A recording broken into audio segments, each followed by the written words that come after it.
Sejam bem-vindos a mais um podcast Café com Tony. E hoje aqui não é publi, é um pouco de publi, tá? Obviamente, nós temos o nosso patrocinador Tipler, mas hoje nós trouxemos um especialista na área aqui para nós falar de pneu e recapagem.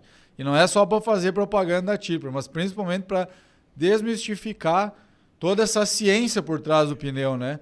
Se vocês olharem aqui, por exemplo, tem uma negociação aqui, que eu não sei se nós vamos falar de pneu, se nós vamos fazer uma receita, se ele é o Eisenberg, nós vamos produzir um Breaking Bad aqui, uma brincadeirinha daquelas, né? Não, brincando, não é isso, tá, pessoal?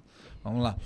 Mas tem umas coisas aqui, cara, que eu fiquei encucado já. Mas nós vamos chegar lá, tá? Vamos chegar lá. Vocês acompanhem que nós vamos descobrir o que é cada uma dessas coisas aqui.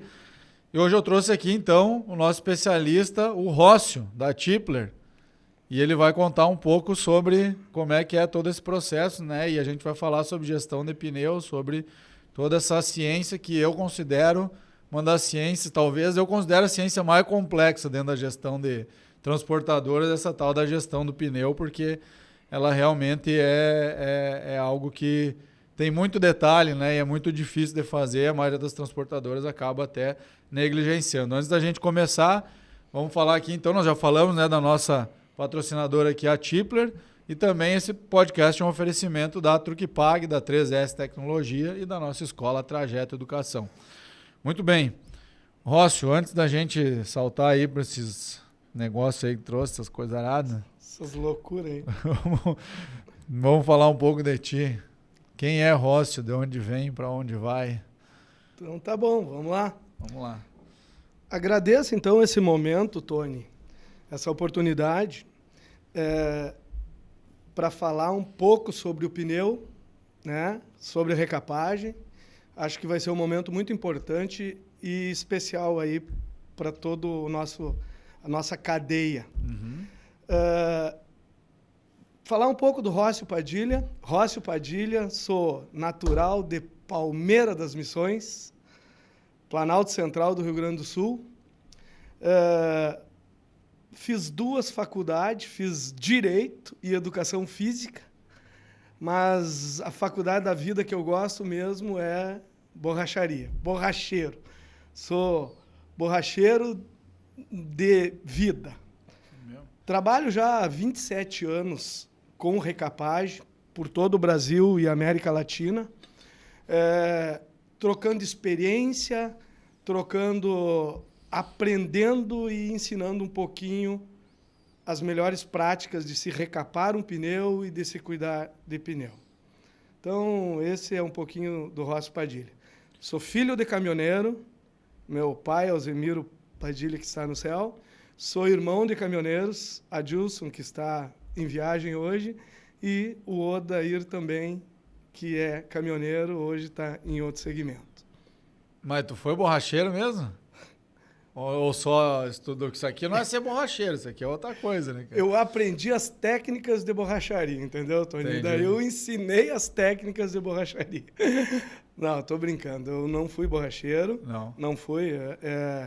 Eu estudei muito recapagem de pneus, né? Desses 27 anos, praticamente todos eles foram em cima de recapagem de pneus, trabalhando em cima da recapagem de pneus.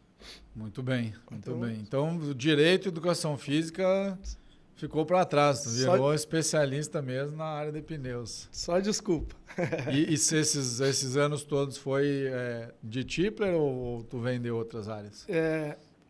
Felizmente, são 27 anos que eu trabalho na Tipler. Mas passei por todas as regiões do Brasil, já morei em Goiás, morei na Paraíba, morei em São Paulo, morei em Cuiabá, tudo pela Tipler, trabalhando, né? Ensinando e aprendendo sobre recapagem e como cuidar, as melhores práticas de se cuidar de pneus. Bem, então se o cara trabalhar na Tipler dá para viajar bastante também.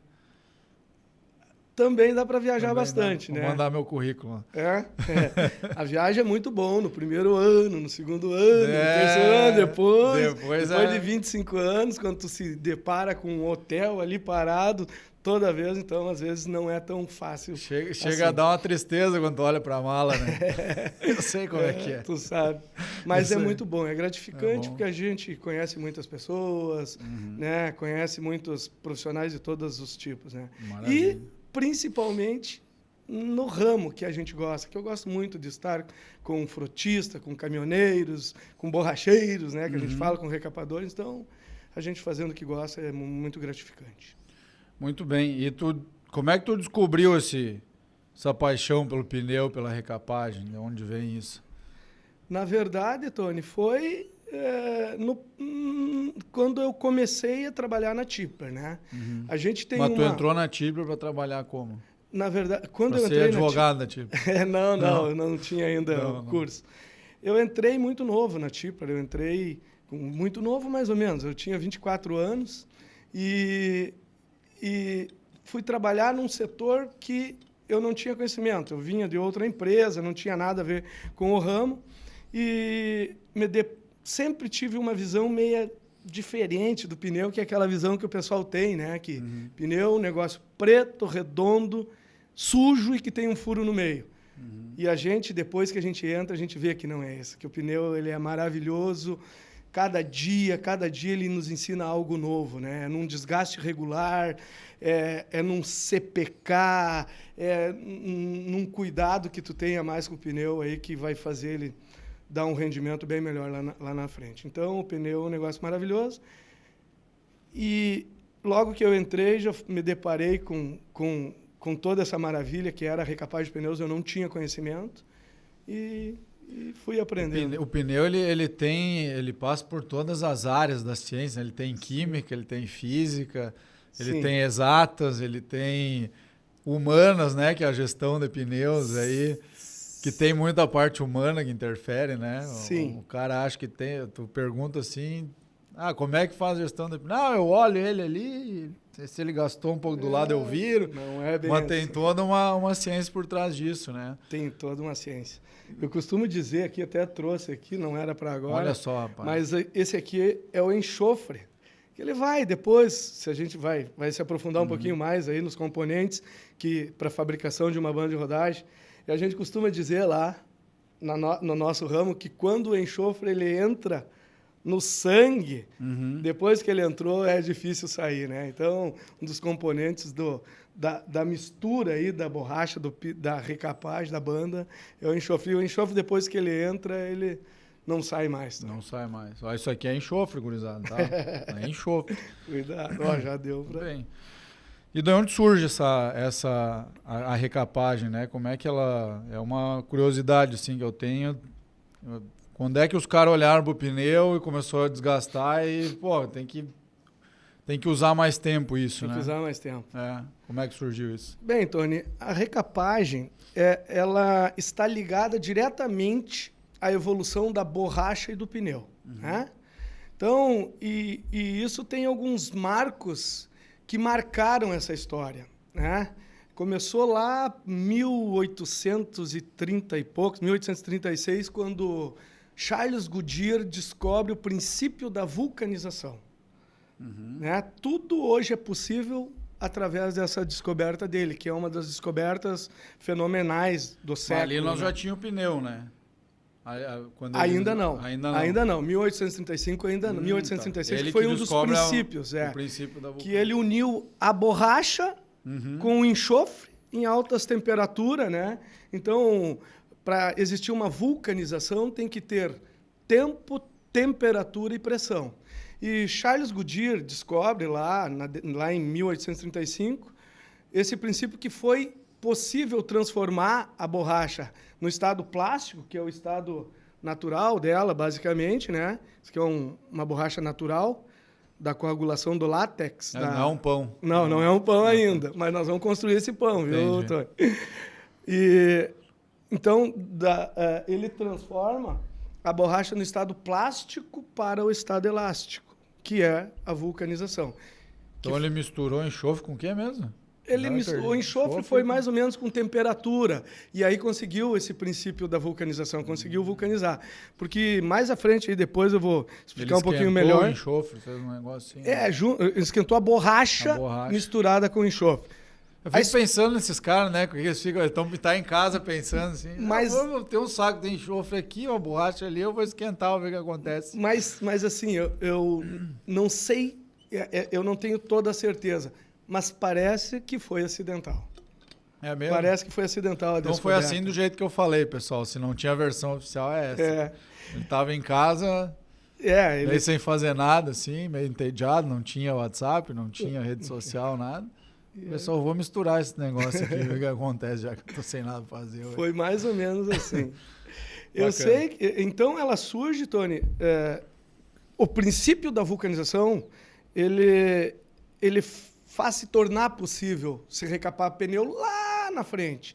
Mas logo em seguida, 1888, John Dunlop, ele já fabrica um pneu de bicicleta.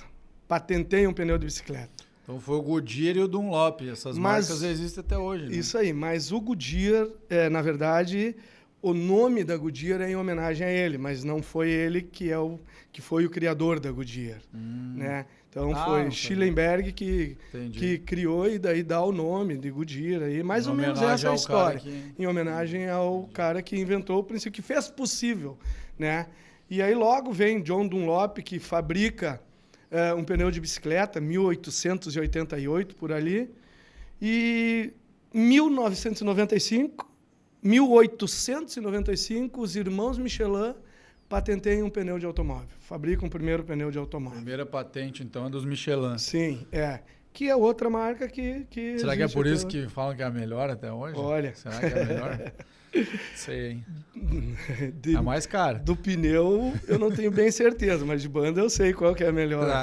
Foi bem nessa. Foi bem. Muito bem. Então, Tony, esses foram os principais marcos. Daí depois, na década de 30, começa a se recapar pneu já para fins de melhorar, de prolongar a vida útil de um pneu. Né? Mas então é na década de 30 agora, de 1930, Sim, 1930. Então o pneu surge 100 anos depois. 100 anos depois. Vem a recapagem e aí começa esse movimento de ressolar o pneu. Isso aí. Isso teve um inventor, tu lembra, não?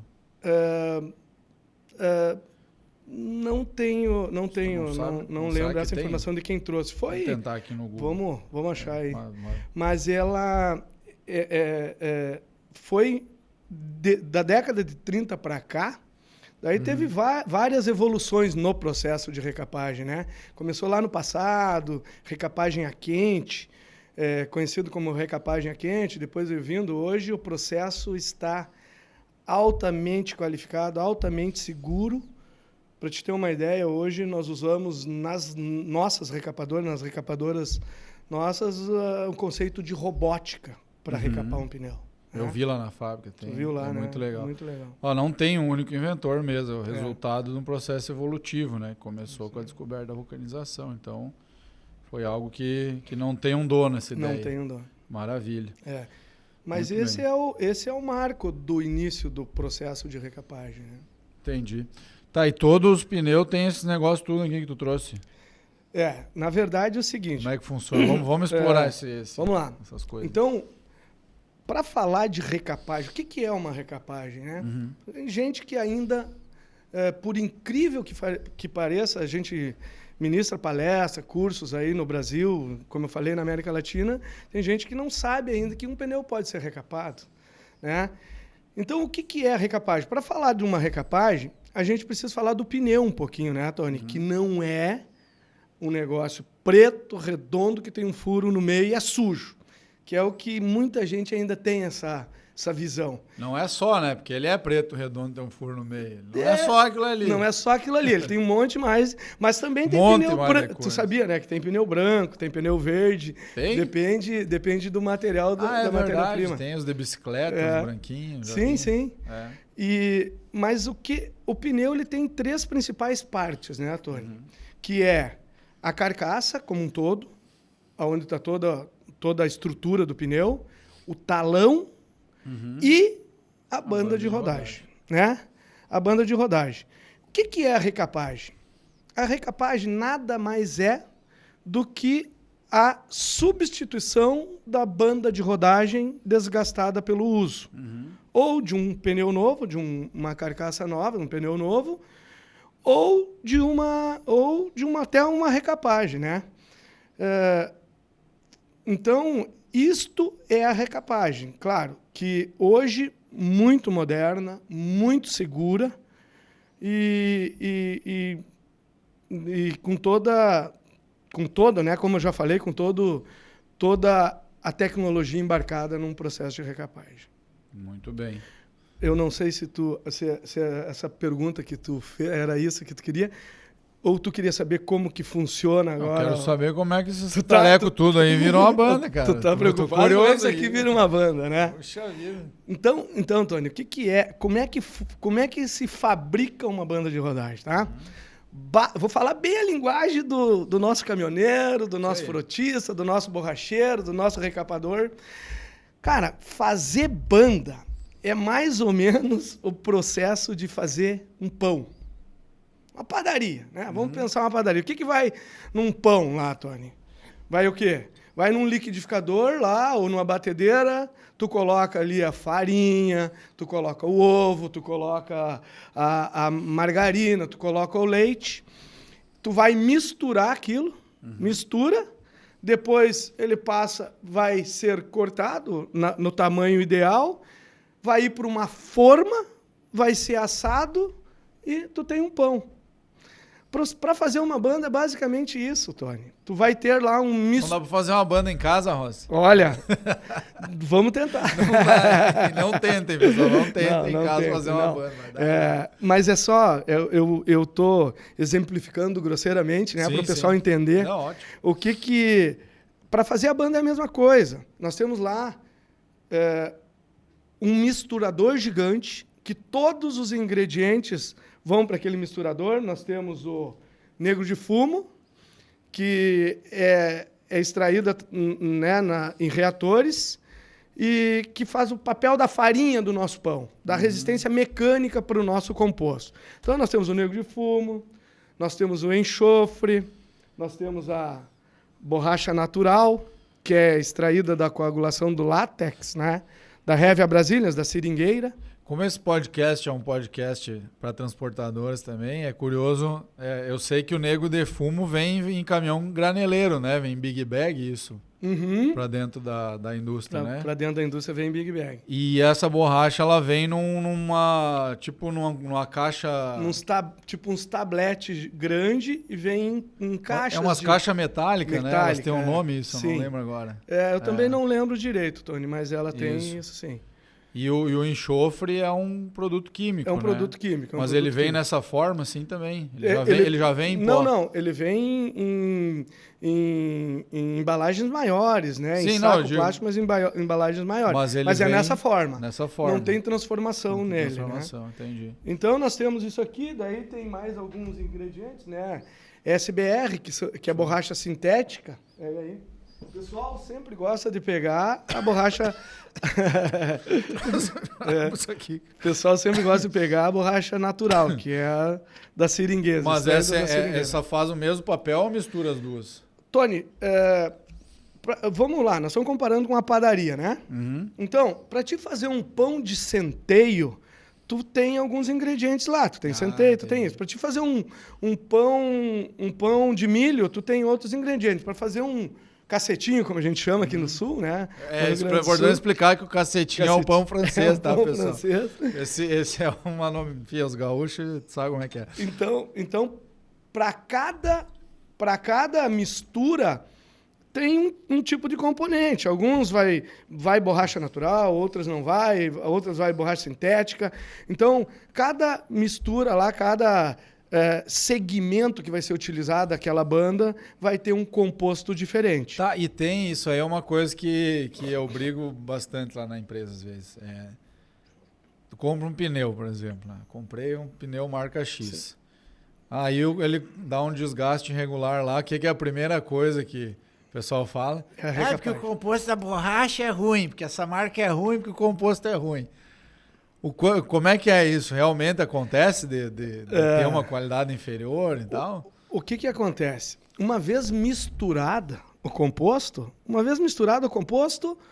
não pode em algum ponto ter uma vulcanização e em outro ponto não. Então, uma vez misturado todo o composto, é praticamente impossível. É muito mais fácil, e aí é a dor que a gente sente, é muito mais fácil tu ter um problema mecânico, um problema de alinhamento, de balanceamento, de pressão, ou pressão alta, ou pressão baixa no pneu, do que tu ter um problema no composto. Viu? Hoje... o pessoal da Endine lá ouviu isso aqui? O pessoal da Endine, vou fazer uma visita lá. Adoro falar. O que pode acontecer, mas... O que poderia talvez faltar um componente, mas daí hoje dentro da nossa fábrica, da fábrica que é fabricada a borracha da Tipler, todo o composto que entra é homologado, é testado, e todas as misturas hoje são feitas, cada mistura é mais ou menos 250 quilos, são feitas 2.500 misturas, sei lá, por mês. Todas elas são testadas antes de seguir para o processo da vulcanização. Tá, então chegou o nego de fumo, chegou o enxofre. Chegou tudo. Chegou, como é que é o nome desse do pão? Borracha natural. Borracha natural, aquele lá é... Esse aqui é SBR. SBR. Esse aqui é o polibutadiano. Tá, mas não mistura esses aqui, é um desses três aqui que bota. Mistura tudo. Tudo? É igual mais ou menos, lembra da questão do pão? Esse aqui tem um... Tony. Tem um cheirinho melhor. De plástico normal, aquele outro lá. Esse aqui eu nem vou dizer para te cheirar, porque tu não vai gostar. Então, tu vai misturar tudo como se fosse fabricação do pão. Bota misturou, lá dentro vai ter os óleos, vai ter o óleo, né? O óleo que ajuda na lubrificação para dar a mistura, que faz o papel do leite da mistura do nosso pão. E o óleo tu não trouxe aí, não? O óleo eu não trouxe. O óleo que óleo complicado. Que é daí? É óleo mineral. Óleo mineral. Óleo mineral. Tipo esses de motor, assim? Não. É um óleo especial. Tem os óleos aromáticos. Daí eu não... Nessa parte da química, eu não sou muito especialista. Tem que treinar ele na química aí, química lá. Mas sabe um pouquinho. Mas eu sou bom mesmo aqui, ó. Tá bom, tô brincando, mentira. Mas isso aqui... Então, basicamente é isso, né? Bem grosseiramente, vai colocar dentro do misturador gigante, vai sair uma massa. Esta massa vai ir para uma extrusora, depois para deixar a banda com a altura dela, com o comprimento e com a largura. E aí vai ir para uma forma que é a prensa, que tem os moldes, que vai dar o desenho, e vai ser vulcanizada com tempo, temperatura e pressão. Entendi. E aí nós vamos ter a banda de rodagem. E esse controle de qualidade no inbound que a gente fala, né, que é quando entra os produtos lá na Tipler, vocês fazem o controle, tipo, pega um negócio desse aqui e vai lá para a qualidade testar, ver se é bom mesmo. Toda a matéria-prima que chega, ela é 100% testada. E quando ela entra para a mistura, que é o primeiro processo, quando ela entra para a mistura, antes de terminar o processo da mistura, todo o composto também é todo ele testado. 100%. Mas primeiro descarrega o caminhão, depois testa, né? Ou faz o teste e devolve a carga. Não. Primeiro testa, depois descarrega o caminhão. Mas como a gente faz a homologação antes, a gente já sabe o que está lidando. Vocês homologam o fornecedor por qualidade? Homologamos. ISO 9001. Sim, mas todo o composto que chega também é testado. É testado. Então, esses são os componentes, né, como se fabrica uma banda de rodagem. Mas não deixa os choferes esperando lá muito tempo. Não, lá não. Descarrega rápido. Lá na Tipler não, lá tem. Vou ter que apresentar a firma lá para vocês, que era um cliente que descarrega rápido, é bom. É bom, né? Isso aí. Então, beleza? E aí misturou tudo, foi lá e chegamos nesse resultado aqui. Chegou nesta maravilha aqui. Ó. E esses outros negócios que eu quero? Isso aí é para depois, Tony. Isso é para depois, tá. Muito Vou bem. retirar daqui. Isso aqui para depois. Depois vamos utilizando. Se precisar, eu vou utilizar. Muito bem. O que só um detalhe aqui. Isso aqui, ó, Tony, que eu trouxe aqui também para demonstrar, isso aqui é uma ligação, tá? É uma borracha que ela não está vulcanizada.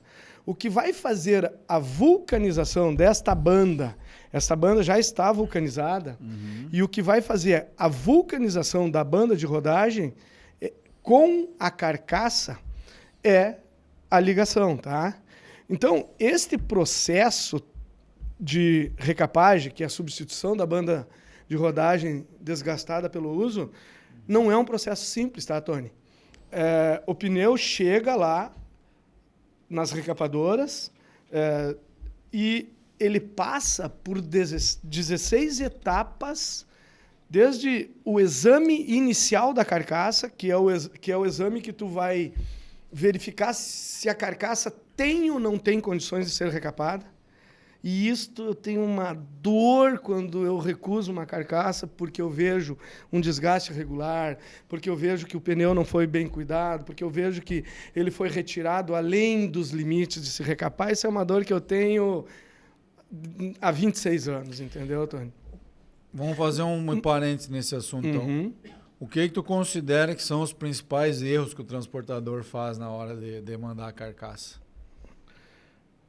Isso até eu tinha um assunto específico para isso, mas eu já vamos fechar o parênteses e depois nós podemos voltar. Tá.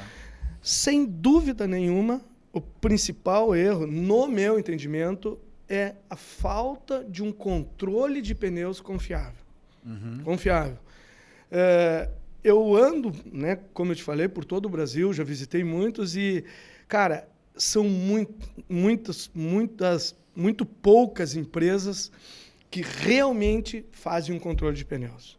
E o principal problema, Tony, no meu entendimento, é a retirada do pneu, a utilização do pneus além dos limites. Que o principal o cara utiliza muito, né, até o fim. A gente tinha muito problema disso e ajudou bastante quando começou a retirar um pouco antes. Levava até 2 milímetros, 1 milímetro às vezes. Aí. Isso é uma judiaria, porque a composição de um pneu ele é feito de aço e borracha, né?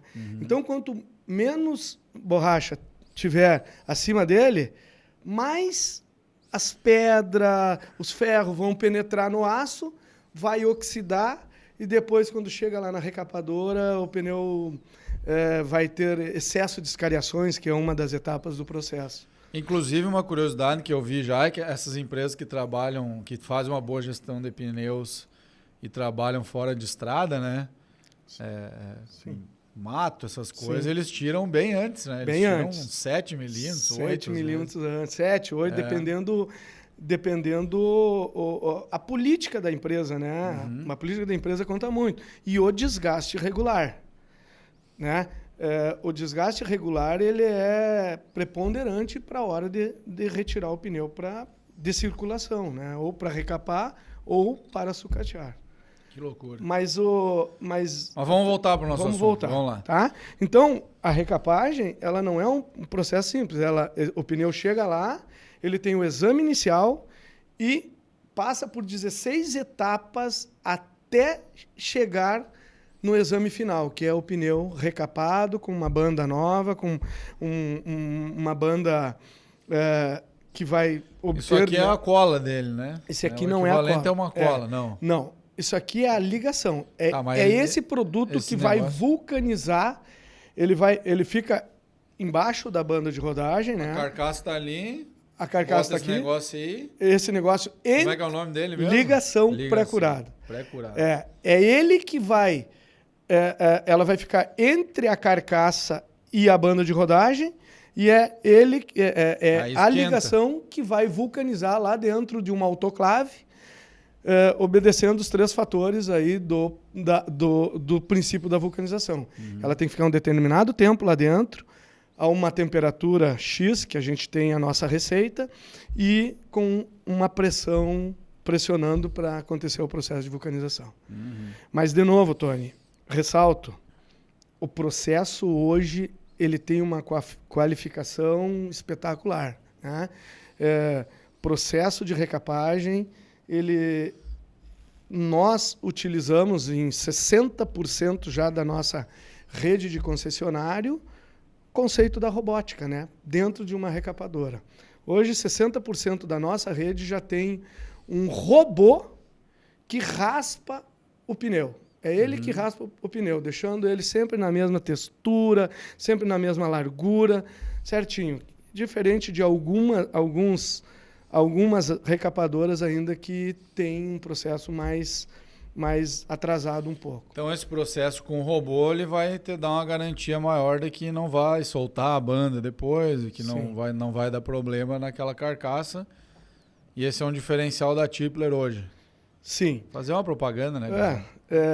Na verdade, ele é uma das etapas do processo, tá? Mas como eu te falei, todo o processo de recapagem, desde o momento que o pneu chega até o momento que ele sai, passa por 16 etapas no processo ali. Então, não é uma coisa simples. Né? Entendi.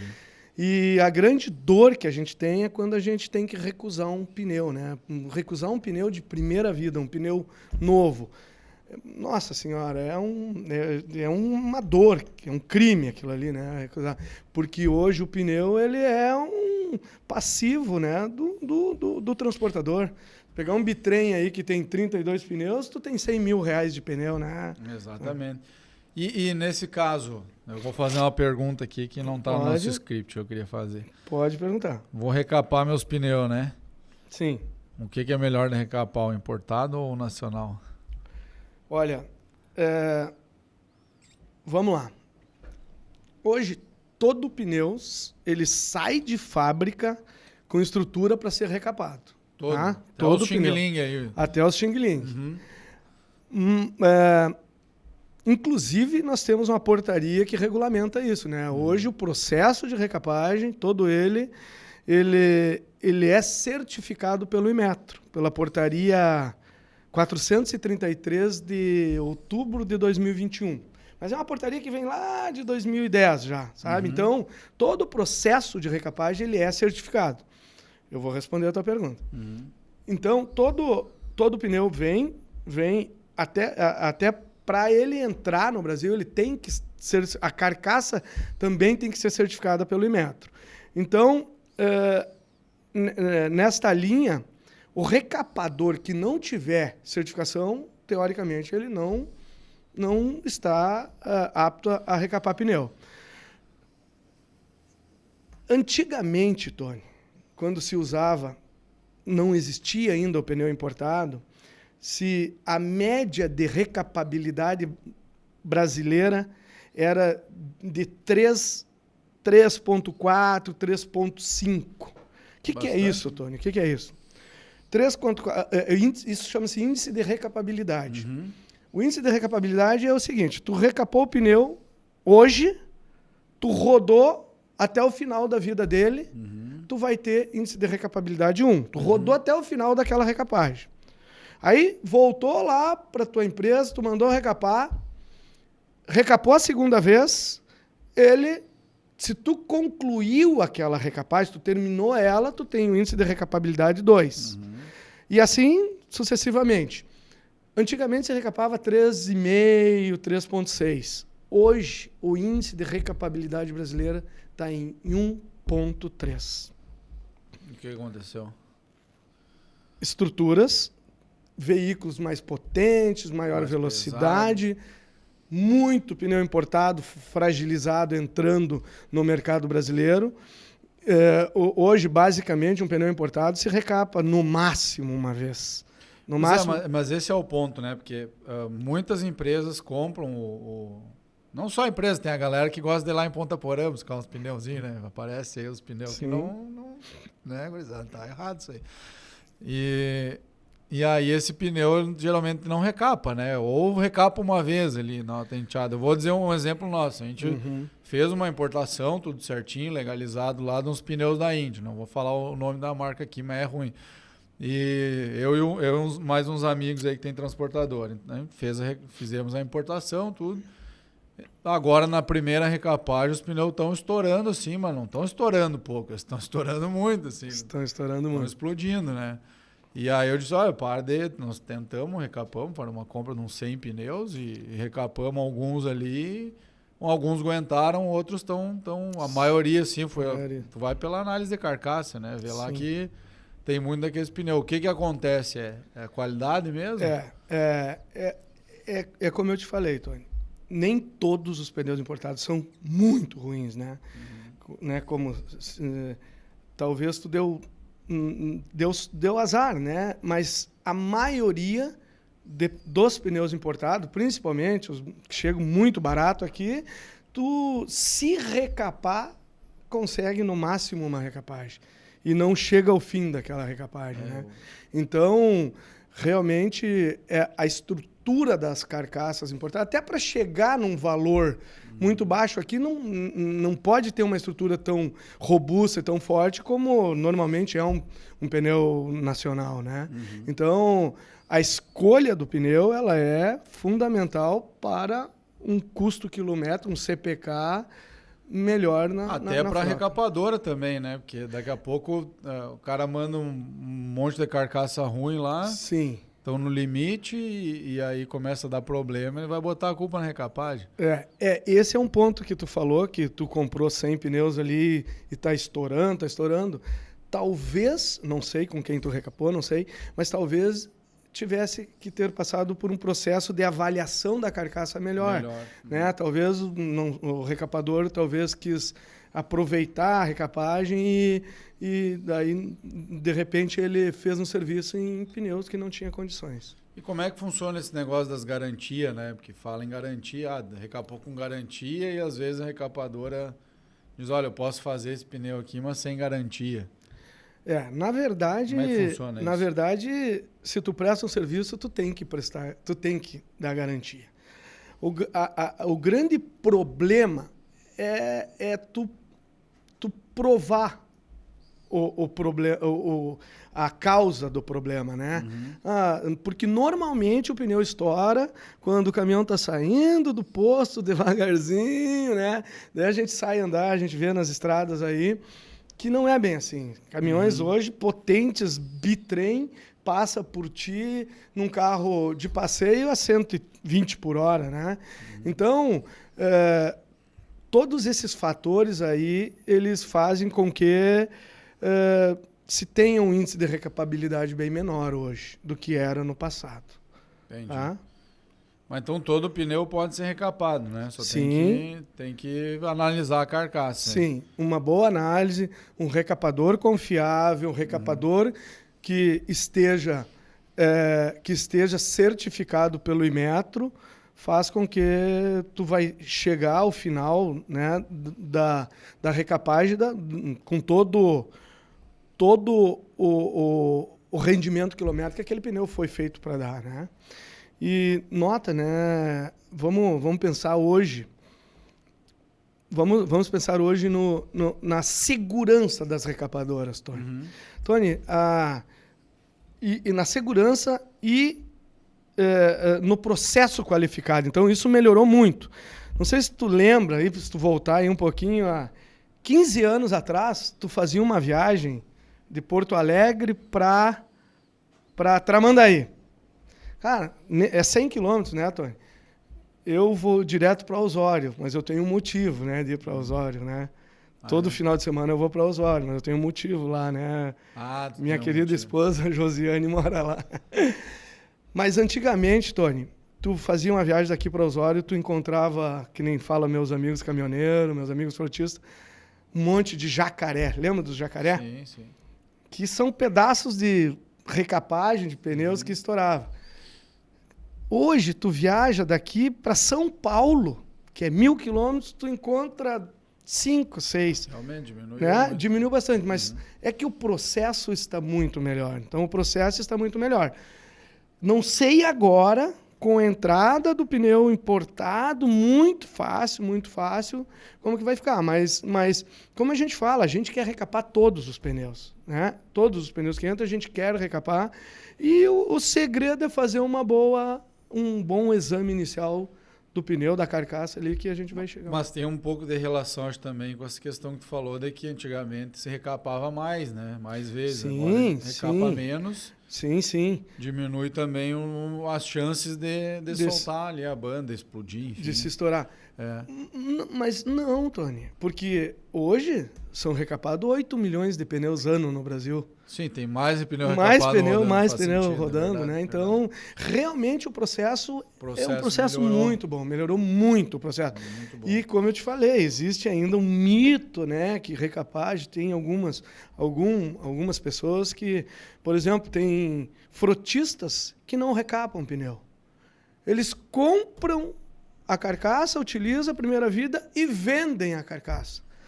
Mas se eles vendem a carcaça para alguém que compra, ele vai recapar o pneu, vai estar ganhando dinheiro. Por quê? Porque, sem dúvida nenhuma, a recapagem que vai fazer o frotista ter um custo quilométrico menor, né? A recapagem é o principal fator aí do menor CPK, do menor custo por quilômetro. Com certeza. Eu tenho a conta, inclusive, que eu gravei o curso esses dias falando de gestão de pneus. Não é aprofundado o curso de gestão, mas eu falei um pouco sobre justamente o pneu, ele tem que ser calculado CPK, porque ele dura muito mais tempo do que... Praticamente ele dura o tempo do caminhão ali, né, do caminhão começar a dar manutenção, então não dá para ser só pelo preço de compra, né? Se tu vai pensar, né, Tony? Tem uma banda dessa com 18, com 20 milímetros. Essa aqui tem quanto? A 7.4 tem 20. 20. E tem com 18 também, 18 milímetros. Borrachudo. O que acontece? Se tu pegar uma banda dessa que tem menos... Essa é a que tem menos milímetros de todas? Não, tem outras. Eu só tem trouxe aqui para exemplificar os tipos de desenho, tá? Uhum. Mas se tu pegar uma banda dessa que tem 13, 14 milímetros de sulco, profundidade de sulco, e esta banda rodar 100 mil quilômetros, e tu retirar ela com 3 milímetros, ela rodou 100 mil quilômetros com 10 milímetros. Tony, ela roda 10 mil quilômetros por milímetro de borracha. Uhum. Então, olha a importância de se cuidar de pneu, a importância de se cuidar para não ter desgaste irregular, né? Uhum. Porque se tu tiver com 6 milímetros nesse ponto e aqui tu tiver com 2 milímetros, chegou no TWI, cara, tem que retirar o pneu. Tu perdeu 4 milímetros de borracha, tu perdeu 40 mil quilômetros, né? Então é muito importante tu ter esse cuidado e tu cuidar bastante o pneu, né? Mas aí que eu acho que tá a hora que pega o coração do transportador, né? Porque ele olha, tem 4 milímetros, dá para ir mais um pouquinho. Vou ganhar mais 10 mil quilômetros aqui, mano. Daí ele perde os 100 que ele ia fazer na outra. 100 que ele poderia fazer com uma recapagem, né? Então tu aconselha geral, se fosse dar um conselho geral, tenta tirar antes... antes de chegar ali em 2 milímetros, que eu acho que é. Acho que 2 milímetros é o padrão. O que acontece? O que acontece, Tony? Pela legislação, o momento de retirar o pneu, de circulação, ou seja, para recapar ou para sucatear o pneu. Pela legislação é a portaria 558 de 1980. É uma portaria, no meu entendimento, ultrapassadíssima. Né? 1980 nós tínhamos estradas diferentes, nós tínhamos caminhões com potência menor, nós tínhamos veículos com potência menor. Então, pela legislação, é quando chega no TWI. Que é aquele triângulozinho, né? Tem aí? Triângulozinho. Olha, eu não sei se eu... Mas aqui eu tava procurando aqui tem. Essa aqui. Não, mas ela tem. Onde é que tá? Aqui tem. Ali? Não sei se dá para enxergar. É esse triângulozinho, não sei se dá pra ver aqui, vai dar pra ver na câmera, mas é aquele triângulozinho, gurizada, que tem do lado ali. Pra cima. Assim. O que é esse triângulozinho? Nós temos nas bandas nossas o triângulozinho, outras escrito TWI. Que TWI é Tread Wear Indicator, que é indicador de desgaste, que foi definido lá na década de 80, que quando o pneu chegasse a esse alto relevo ali, que tem 1,6 milímetro... Mas é na ponta do triângulo ou é embaixo? Não, tem que tirar todo ele? Não, em todo o sulco dele tem um alto relevo. Uhum. Em todo o sulco dele aqui, aonde está o triângulo, se tu olhar aqui, é bem baixo, ele tem um alto relevo de 1,6 milímetro. Ou seja, quando o pneu vai desgastando, que chega ali, é o momento de se retirar o pneu pela legislação. Mas, como eu te falei, Tony, vai deixar com 1,6 milímetros de borracha. Hoje em dia, com a potência dos veículos, com as cargas, excesso de carga. Então, pela legislação, é quando chega no TWI, que é 1,6. Mas pela utilização, a gente indica na dianteira retirar com 4 a 5 milímetros, por questões de segurança até. Na tração, mais ou menos 1/3 da escultura original, e daí tu pode colocar ele lá nos eixos livres. Mas o que define o momento de retirada, Tony, é o desgaste regular ou a política da empresa. Lembra que tu me falou ali que tem empresas que... Quer um pouquinho? Tem café aí, não? Não, tem água. Eu estou tomando água. Café só até o meio-dia, Tony. Tá certo. Então, o homem tá falando aqui, dá pra ficar com a garganta seca. Né? Fala pouco, né, Vamos Tony? abastecer, rapaz. Vamos lá. Então, Tony, lembra que tu falou que tem empresas que retiram com 6, 7 milímetros, né? Isso. Eu conheço empresas que... Já visitei empresas que retiram com... A banda tem 22 milímetros, eles retiram com 9 milímetros. E o importante, eles tinham um CPK tal e começaram a retirar com 9 milímetros, protegeram carcaça, ganharam mais recapagem, conseguiram fazer mais recapagem e o CPK deles baixou. Entendeu? Então, volto a dizer, tudo é uma questão de controle confiável de pneu. Muito bem. Esse negócio do CPK, pessoal, para quem é leigo, né, quem não entende, é o custo, né, por quilômetro dele, é o rendimento quilométrico do pneu. E essa conta tu pode fazer de absolutamente tudo na tua transportadora, né? Mas o pneu é onde mais se usa, né? Tu pode fazer o CPK do custo do cafezinho da tua empresa. É só tu somar lá o quanto que os caminhões rodam e quanto que tu gasta de cafezinho. Sim. E é como é controlado o pneu justamente pelo fator da recapagem, né? Sim. Então, esse negócio da hora de recapar é muito importante, porque, veja, o Rossi falou aqui, tem que tirar antes do que a lei exige, né? O conselho do Rossi é esse, né? Tirar com 3, 4 milímetros, na pior das hipóteses. Dizer, nunca deixar chegar nos 2. Nunca deixar. E um detalhe, né? A empresa tem que ter a sua estratégia. Ela, né? Mas é só... Às vezes o pessoal me pergunta, Rossi, com quantos milímetros tem que tirar? Cara, cada empresa tem que saber a sua realidade. Tem a turma que fazia o ressulcar, né? Ressulcar ainda. Isso aí não pode, né? Contra a lei, dizem? Não, ele é permitido, tá? Mas tu imagina o seguinte, né? Tem empresas aí, alguns fabricantes que indicam ressulcar. Então tu imagina se a gente está falando aqui que quanto mais borracha tiver em cima, mais protege a carcaça. Tu imagina tu chegar ao fim e ainda tu ressulcar para chegar praticamente no aço da carcaça. A gente faz isso com pneu que não vai dar que não recapagem, vai ter mais serviço. Ressulca ele. Tem empresas que indicam fazer isso em pneu novo, mas é um crime para a carcaça, né? Mas o que acontece? Indica isso. Tem algumas empresas que indicam. Feia. O que acontece com isso? Imagina, logicamente não vai se recapar o pneu e aí a empresa vai vender mais um pneu novo e todo mundo perde. Só a empresa que ganha daí que está fazendo essa indicação. Tá, mas e o que é esse negócio aqui? Por que tem essa... Eu sempre me perguntei por que tem esse outro. Porque o pneu andou 5 mil quilômetros, já some isso. Já some. Para que serve isso aqui? Então, Tony, eu vou demonstrar aqui, tá? Então, um desenho, ele é formado por barras no sentido transversal, né? Tá. Por raias no sentido longitudinal, por sulco e ranhuras. As ranhuras, que é o que tu está querendo saber, ela é para dar um equilíbrio térmico para a carcaça, entendeu? Para tirar um pouco da temperatura da carcaça.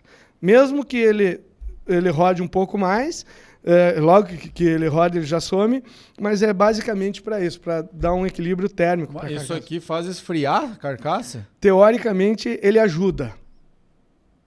Tá bom? Tá? Você tá dizendo. Se tu tá dizendo. Tá, mas e por que que tem... Porque ela tem só um pouquinho, né? Em todas elas. Daí depois em todas não tem elas mais. Depois não tem mais. Depois ela Vai se perde. esquentar mais. Aquece, daí vai aquecer mais. No início, toda a banda de rodagem, todo pneu novo, ele tende a ter um desgaste maior por causa da lubrificação de um produto que vai em cima dele. Entendi. Tá? Então, realmente, isso Que é o pessoal fala borracha mole é borracha dura, né? Borracha mole no início, borracha borracha dura. mole é borracha dura. Mas E tem, né, quando desgasta a banda, tem no final, tem uma outra borracha que aparece.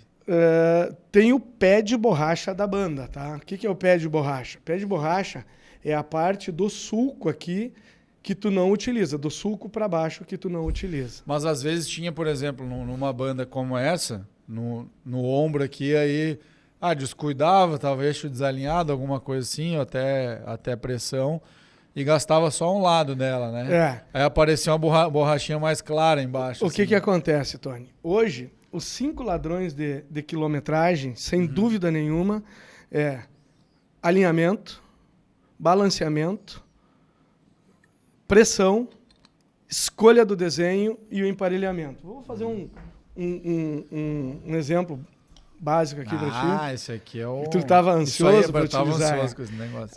Quando tu vai fazer lá uma geometria, o que eles fazem? Eles fazem um alinhamento dos pneus, que eles têm que estar no mesmo sentido da direção, né? Então, se esse pneu ele está um pouquinho convergente, né? Divergente, né? Divergente. Cara, quando o pneu está rodando, vamos fazer um exemplo, não sei se a câmera vai isso pegar. Aqui é um carrinho de demonstração. É um carrinho de demonstração. Tá bom. Ele vai rodar, mas o pneu vai arrastando, entendeu? Sim. E aí ele vai desgastar mais, sempre vai ir lixando. Então, o pneu, como que o pneu fala, Tony? Como que ele fala que ele está sofrendo? Pelo desgaste? Através do desgaste regular, né? Então, veja bem, às vezes, vamos pegar um outro exemplo. Alta pressão. Se esse pneu estiver assim e ele rodar com alta pressão, ele vai estar com desgaste no meio. Se tu desgastou mais no meio, ele vai, em algum ponto aqui vai estar com 2 milímetros, em outro ponto, nos ombros aqui, ele vai estar com 6 milímetros. Tu perdeu 4 milímetros. E aí, como é que faz para consertar isso? Depois que ele começa, é mais difícil, tá? Mas vamos dizer que eu rodei com ele com alta pressão. Tu tem que Aí desgastou no meio. Sim. Aí eu rodo ele com baixa depois para compensar? Não. Daí tu tem que regular a pressão, porque senão regula ele só vai... e deixa ele mesmo ser regular. É isso aí. Então, esse é um fator. Outro ladrão de quilometragem é o balanceamento. Olha aqui, ó. É um exemplo que a gente utiliza, o pessoal fica... poxa vida. Cara, eu achei que esses negócios ele ia passar em cima da banda, ter uma ciência, pra fazer só se o carrinho passar assim. Segura aqui, Tony. Segura aqui, segura firme. Ó, esse eixo está alinhado, está balanceado, tá? Sentiu? Agora vamos fazer um exemplo aqui, ó, que a gente vai botar 10 gramas aí de desbalanceamento.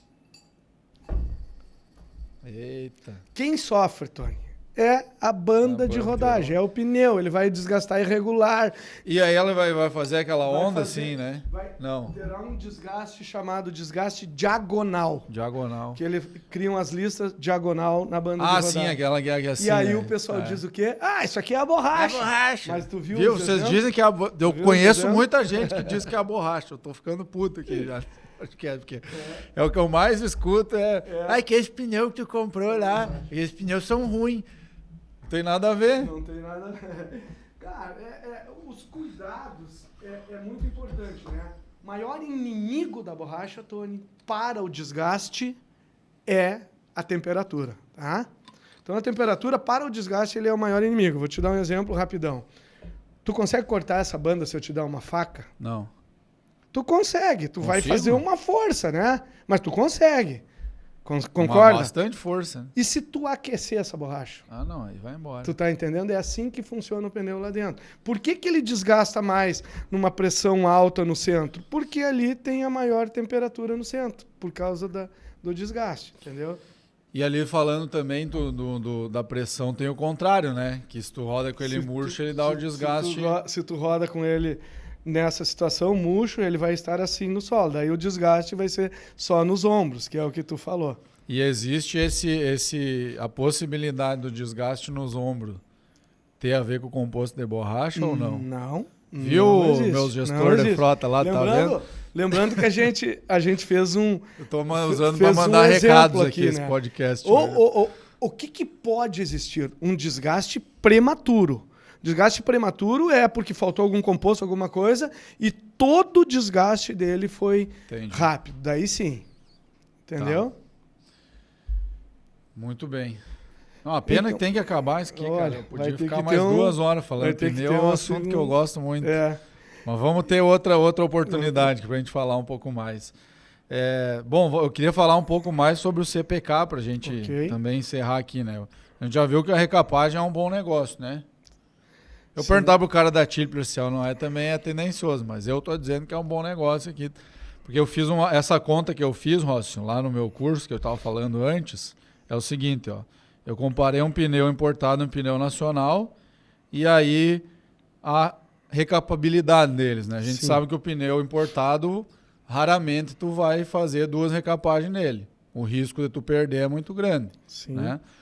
E um nacional não. Então, e teoricamente também, eu não sei se tu vai concordar comigo, o pneu nacional, ele na primeira vida, ele vai ter uma durabilidade muitas vezes maior do que o importado, por causa da composição da borracha daí, né? Sim, concordo. Vamos supor que eles sejam iguais, assim, vai.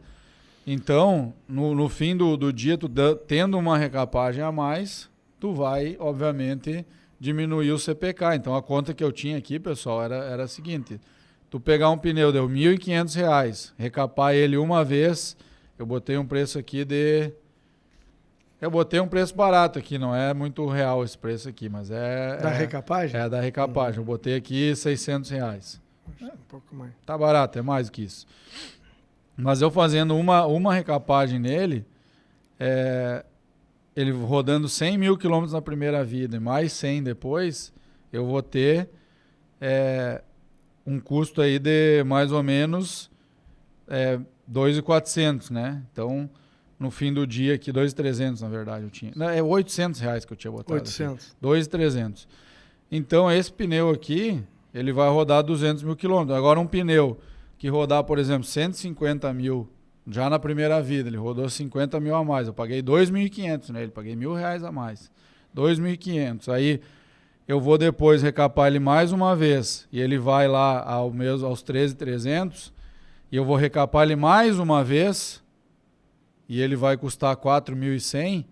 Então, esse pneu aqui, ele vai rodando 150, mais 100 mil quilômetros, ele vai ter um CPK de 0,011, enquanto o importado vai ter um CPK de 0,013. 0,013. Então, esse é o negócio do CPK, né? Sim. Fiz a conta certa aqui, eu tô errado. Pode me desmascarar. Só tem um detalhe. O que é o CPK? Né? CPK, eu sempre brinco com meus amigos caminhoneiros, não é CPK, é você fazer pecado, CPK, mas não é. CPK é o custo quilométrico do pneu. Custo por quilômetro. Então, é o custo total do pneu novo, primeira recapagem, segunda recapagem, terceira recapagem, pela quilometragem que ele roda. Novo, primeira, segunda, terceira, se existir. Só um detalhe da tua conta, tá perfeita, Tony, é que normalmente a recapagem ela roda igual ou até, em algumas vezes, mais do que o pneu novo. Então, quando tu fala 150 mil e tu coloca 100 mil ali, é só esse o ponto que daria pra gente rever. Mas tá perfeito. O que normalmente a gente se vê aí na tua conta? Se tu só usasse pneu novo, basicamente pelo que tu falou ali, cada 1.000 quilômetros que tu rode por cada pneu gira em torno de R$30. Se tu conseguir uma recapagem, só pelas contas que eu mais ou menos vi tu fazer ali, o teu custo quilométrico para cada 1.000 pneu, por cada pneu, cai para R$21. Isso tu dá uma economia lá no custo final de mais ou menos 35%. Se tu continuar, a segunda recapagem vai para 44%, e se tu conseguir a terceira, que hoje basicamente é muito complicado, o custo chega em torno de 57% menor, tu comprando pneu nacional e recapando ela, né, 3 vezes. Aí. Viu só, pessoal? Olha toda a conta que tem na gestão dos pneus, e aí tem muita gente que vai na internet, olha as empresas grandes com gestão e coisa, diz, isso é lavagem de dinheiro, isso não sei. Tá aqui o ensinamento, tem 1 hora de ensinamento, ouve de trás para frente esse podcast, se for o caso, porque a gestão de pneus, o pneu ele é um custo que ele hoje representa, aí, dependendo da empresa, de 3% até 10%, dependendo da operação, né? Então, é um custo relevante dentro do transporte, e cada custo tem que ir tendo a maior otimização, porque o transporte não está mais dando tanto dinheiro como dava no passado, né? Então a gente precisa agora ter gestão, né? Então temos um bom ensinamento aqui hoje. Para a gente finalizar, Rócio, o que é aquele outro negócio? Faltou um aqui. Aquele ali é o manchão. Esse ali, é o manchão? Eu trouxe que a gente utiliza muito ele na recapagem, né? Ah, tá. Quando Mostra precisa... ele, vamos mostrar para o pessoal não ficar com dúvida aqui. Esse é quando faz conserto, né? É o manchão, Esse é o famoso manchão. Muito bem. Isso aí. É o que a gente chama de conserto. Conserto, né? O manchão. Então, o manchão, ele se utiliza basicamente na recapagem para devolver a estrutura dele, né? Mas isso quando dá muito conserto assim também é complicado, né? Muito ruim. Volta em tudo que a gente já trabalhou aqui de cuidar bem o pneu, né? Se tu cuida bem o pneu, ele não vai ter conserto, não tem manchão, a estrutura é muito boa. Muito bem. Pessoal, eu podia ficar mais umas 2 horas falando de pneu aqui com o Rossi, certamente ele vai voltar aqui no nosso podcast para nós falar mais ainda de pneu, ele vai trazer mais coisa daí na próxima vez. Mais ingredientes aqui, ele vai cozinhar pra gente, vai fazer de tudo. Cozinha. Rócio, tem uma última pergunta aqui pra ti, que é por que recapar, então? Por que pra nós finalizar. Para finalizar. Por que recapar? Tá. Então, quais são os principais, as principais vantagens de se recapar? Basicamente são 2, né, Tony? Vantagem econômica e a vantagem ecológica. Vantagem econômica, nós mesmos falamos, aí você já falou, né? O custo, se tu recapar pneu, pode chegar até 50%, 60% do que tu só utilizar pneu novo. E a vantagem ecológica a gente já sabe, né? Então, se tu recapa pneu, hoje para te recapar, tu gasta 25% mais ou menos de matéria-prima do que tu vai, de recursos naturais do que tu vai utilizar na compra de um pneu novo, né?